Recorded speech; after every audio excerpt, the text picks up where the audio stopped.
In the past, we've done a pretty good job, I think, of funding the fire department. Granted, we can't have the latest and greatest on the budgets that they have, but we are doing, I think, a pretty good job of meeting those needs, and when a real need comes up, we try to do it. I would like to do more, but there's a limit to what you can do. I think you need to have balance, though, overall.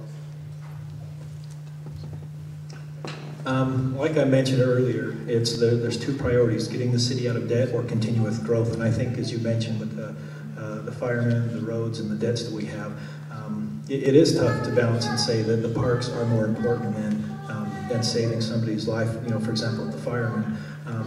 One of the things I like to do is sit back and look at those priorities as a group, because if I do that individually, it's not going to work.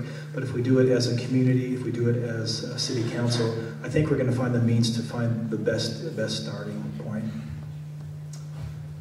I think too, you know, sometimes I mentioned back to the combination between the school district and the city.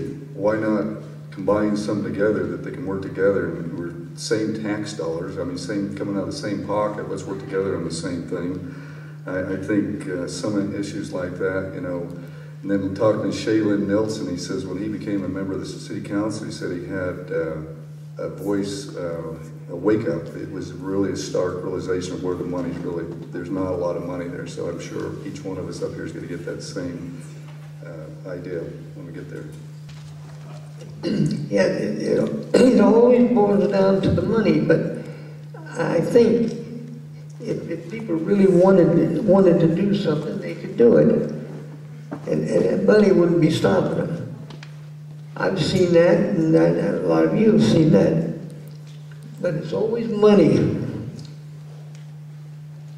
And I think the people, if they want something, they can do it. At our house, our philosophy is you take care of all your needs first, and then if there's left over, you can have some of the things that you want. I think if I go switch my switch on and my lights don't come on, but the firehouse is really fancy, I'm not going to be very happy about that.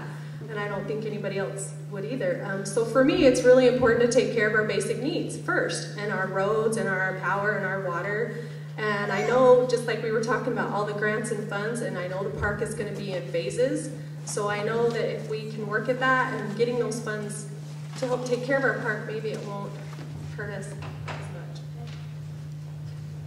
I think the biggest thing you got to look out for as either elected or appointed officials is first the health, safety, and welfare of the individuals within the community. Whenever you start looking at some of the fundings on some of these other things, as far as the community right now, we've got one guy that does our power, and that's Isaac, and he does a great job with it. But if Isaac's ever out of town, then you don't have anyone who's certified. As far as the pool and the fire station goes, we had somebody who was really pushing hard for the pool and said that she didn't feel that a new fire truck was necessarily an important thing. But a few months later, whenever her house caught on fire, I'm sure she was pretty grateful for what we had as far as fire suppression goes for our community. So our needs and our desires change as we go.